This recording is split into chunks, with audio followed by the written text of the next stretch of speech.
Hey guys, I'm coming to you very candidly after an 8-hour and 30-minute shift at work. So, this is very impromptu. I actually just needed to make this video for emotional release. I don't even know exactly what I'm going to talk about, but just that me and I talk about my neurodivergence a lot because that is something that quite literally makes up a big portion of how I show up in the world, how I act, and how I react in certain situations. I have to bring this up because my world is always going to be filtered through that lens. But yeah, so work was a lot today. I'm really hoping that by the end of this, I feel better after making this video and talking about this because I spend so much of the day masking. I spend so much of the day trying to keep it together. And I've gotten so good at it, but by the end of it, I feel so exhausted. Physically, emotionally, it's a lot. It's a lot. And oh my God, I'm really hoping I did not get sick because there's something going around at work. But let me just start by telling you guys where this is coming from, where this feeling is coming from, and why I needed to make this video so bad. All right, so the context is I got this new job. I really wanted it. Really cool, really awesome. I thought it'd have more structure and be a better opportunity for growth than my last job. And what happened, I am still in training. I'm still trying to figure out what the heck to do. Okay. I don't know what I'm doing. I've only closed one time. One of my coworkers calls off sick. We use Discord as our communication channel. He posts in the Discord that he's not feeling well and that he won't be there tomorrow. He told me this the day before that he probably wouldn't be. And I was like, that's totally understandable. Please take the day off if you need to. No need to be here if you aren't feeling like it. So there's no problem with that. He posts that in the Discord, and the manager, I see it get posted. The manager of that location reaches out to me immediately. Didn't see or check with anybody else. He reaches out to me. Hey, sorry to bother. I just wanted to let you know I'm moving your shift to the closing one.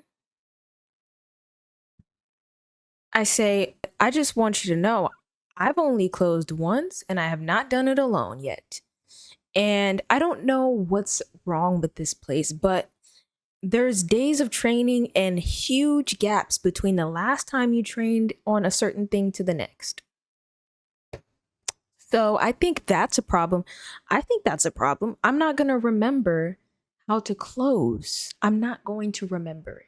So I make it clear that I have not done this before. And the one time I did, I was with somebody, and half the information is probably gone from my head. Why would I be equipped enough to close? But he reached out to me first, you guys. He reached out to me first. I actually am going mentally insane from today. I just gotta take care of myself. Okay, anyways, I'm gonna look back on this and be like, this is hilarious. He goes, okay, we'll have it figured out. Thanks for moving your shift. It's not like I chose. You came to me and said, I just want to let you know I moved it. Okay, so that already kind of set me off yesterday. So I go in today knowing it's gonna be a long day. Normally 3 people would be there and we're down a person. I walk in and one of my coworkers is there. He's already in a bad mood and is also not feeling well. Something is going around. And I say, how bad is it gonna be today? And he's like, oh, it's already bad. It's already bad. Stuff on the screen, lots of stuff to fulfill. I already knew right then and there it was not going to be a good day. It was not going to be a good day. I am trying not to lose my mind. Yes. Okay. So I already know he's not in a good mood. We're fulfilling orders, I totally understand why he was not doing well. 100%.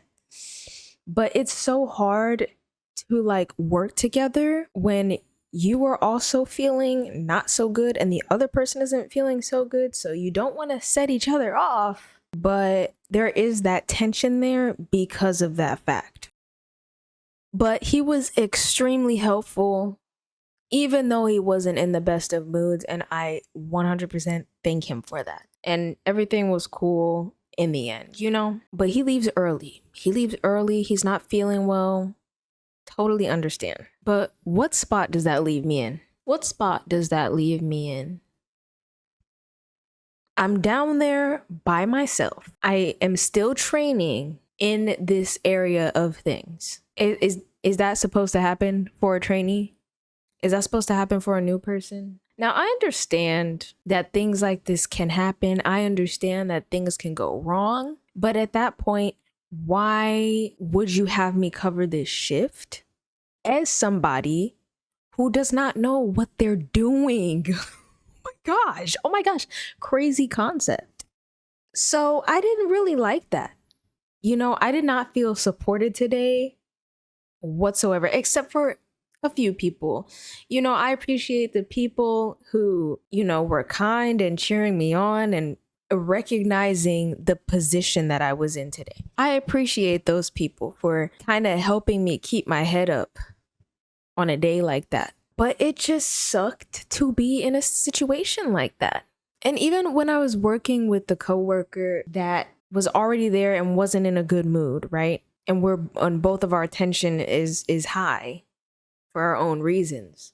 Though he doesn't realize it in the moment, right?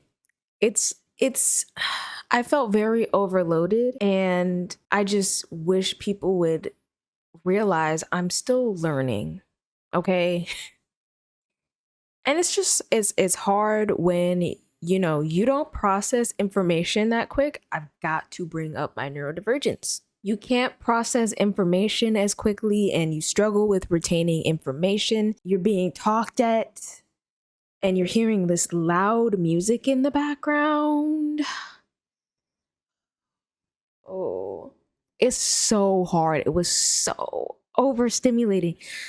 But you have to mask that. You have to mask when you are going through this stuff. Oh my gosh. Or you at least have to pull it together. But, you know, I kind of go silent. I kind of go nonverbal when there is too much going on. And then I don't even know whether I can say like, hey, by the way, I'm neurodivergent, so blah, blah, blah. You know, you have to feel comfortable enough with these people to be able to even bring that up. And I have really bad rejection sensitivity. Like, I just wanted to leave. I wanted to leave the whole day. I already knew it was going to be a really long day and I needed to go. So I'm trying to regulate. And yeah, like, as me being the person that I am and what I deal with, it really does take that much for me to mentally prepare to go to work, mentally prepared to have to deal with these things. And, you know, some people could say, like, why is this affecting you so much? It really is that serious. Like, it feels like my world is shattering. So anyway, back to the story, because I went on a little tangent there. So some people help out, so I'm not completely alone, right? And much love to those people, much love to them. The end of the day comes. The coworker before that I was working with, before he left, said there was a specific person there that could help me out, in particular with the role that I was in, because they're really good at it, right? I'm feeling some relief, right? I'm like, okay, finally, after this whole day, somebody actually knows what they're doing and they can help me out. I'm starting to close. She comes down to check on me and see how I'm doing. And I ask about something and say I don't know how to do something. And she goes, I never really learned how to do this job.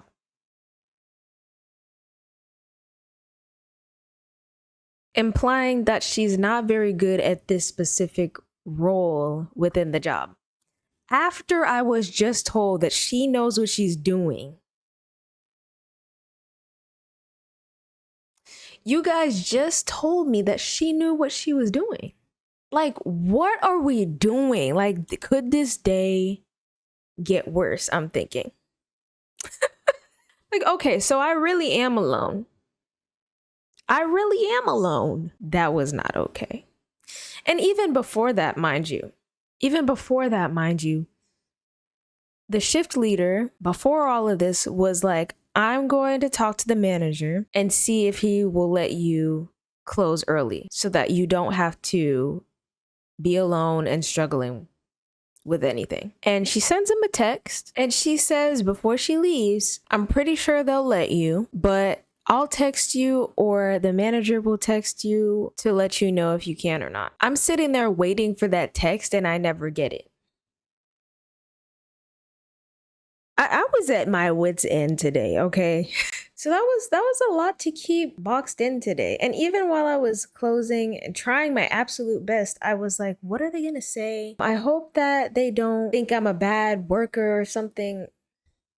I was super perfectionistic about it, even though I didn't even really need to be, especially after everything. And I'm just upset, okay? Because why was I having to figure this out? Like, there have been so many places that I've worked where I've had to figure things out on my own. And people are left in positions where they don't even know what they're doing. Like, I almost felt set up for failure because it was one thing after the next. But there's this one guy there who I appreciate so much because he's also neurodivergent and talks about his ADHD. And whenever I say I'm struggling to process all the stuff, when I make a mistake, he's super understanding. And like, there's even times where I'm starting to get overstimulated, and yet still he can tell. That guy is like a mentor for all the younger people there. And like, I appreciate him so much. So much, you guys. You have no idea. Oh my gosh. It means so much to me. And he's looking to move on from this place for some of the same reasons as me. He understands why jobs are not suited to neurodivergent minds, to anybody who doesn't want to fit the mold. It's just not. It's not for us. I mean, literally, I remember one of my coworkers walked in and was like, "How you doing?" And he just said, "Oh, living the dream, somebody else's dream." I'm like, "Wait, he gets it." He gets it. When you really start to look behind all of these systems at play when it comes to jobs. They know you need a job, so they'll give you just enough, but for the most labor they can get out of you. The way that we're supposed to burn out at the end of every week and still and keep doing this over and over again and stop what we're doing to come in because you needed help at this place. I'm supposed to stop what I'm doing to come in and take somebody's shift. Like, the idea of that just does not work for me. As somebody who wants routine and hates unexpected things, the idea of that just doesn't work for me. Why would I not want to be free from this? Like, people are not supposed to live like this. Things could be way worse.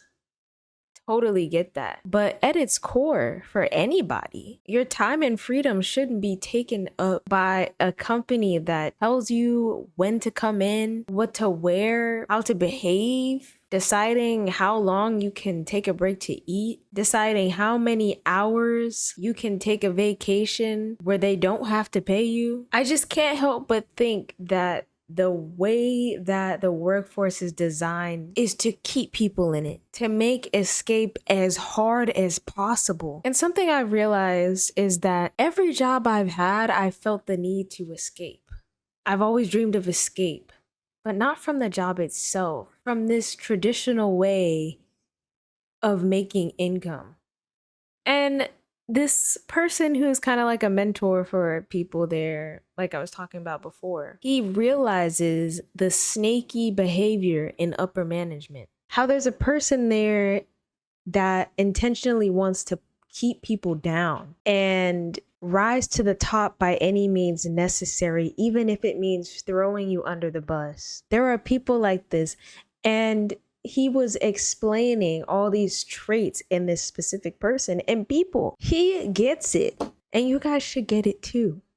Okay. If I feel that when I get home from a job, I have to recover, why do I need to recover? And the recovery time that I need is based on how long I work and how hard I work or how difficult it feels in my mind. Like I always have felt like I need to recover from things. Like I was expending so much energy to the point that it would even make me burn out in the first place. And I realized the lack of control that I have over my life when it comes to this. I really feel like this is what we need. We need a different way of doing things. We need agency over our time. We need to be regulated to be at our best. And going into these environments and getting dysregulated makes it harder to fully excel in your life. So we have to recognize what we can do to take care of ourselves and move ourselves closer to the things we love, enjoy, want as much as we can. Like every single day walking into work is a war zone. Like it feels like mental warfare, quite literally sometimes. But what really keeps me grounded is what am I doing outside of this that I enjoy and love? But oh my God, I needed this. I needed to talk about this so bad. It's also like I cannot stand the idea of other people making my decisions. A company making my decisions. I cannot. Like something within me just no, you cannot be in control of my life. That no, I have to get out of this. You know, at some point, I know I need to, for the sake of my mental health, because it's not sustainable to be doing this, especially when you deal with neurodivergence and just heavy weights in your life in general. Whatever that looks like for you. When you're already mentally overloaded and then having to go into these places and perform your absolute best every single day, you have so little to give. So you have to perform your absolute best because you have so little to give. Like, think about that. My guiding light is my passions, but it's easy for me to kind of burn out because I so badly want out of this that I almost force myself to work on these things. I force myself to do more than I even should in a day when I'm already so exhausted and burned out from being at work. I make myself work on things when I don't even have the capacity. And that is kind of what makes me burn out, even though my guiding light is working on those things. You know what I mean? All in all, I know I'm meant for more than this. And you, the viewer, you're meant for more than what you are dealing with right now. If you can relate to this, you're meant for way more. I encourage you to go after whatever makes you passionate as well. Remember, there is a way out. If you're working toward it, there is a way out. And I've learned to just kind of do a little bit every day instead of forcing myself to do more than I can. Because sometimes I have days like this where I just cannot, or I'll only do extremely little. You have to take care of yourself in between. And that's something I'm really realizing. And that's actually doing wonders for me. And I just want to give a disclaimer. I'm not blaming anybody for anything. This is just me processing my emotions. But yeah, I just wanted to talk about that and I feel a lot better. So I hope that you could get some value out of this video. I will see you next time.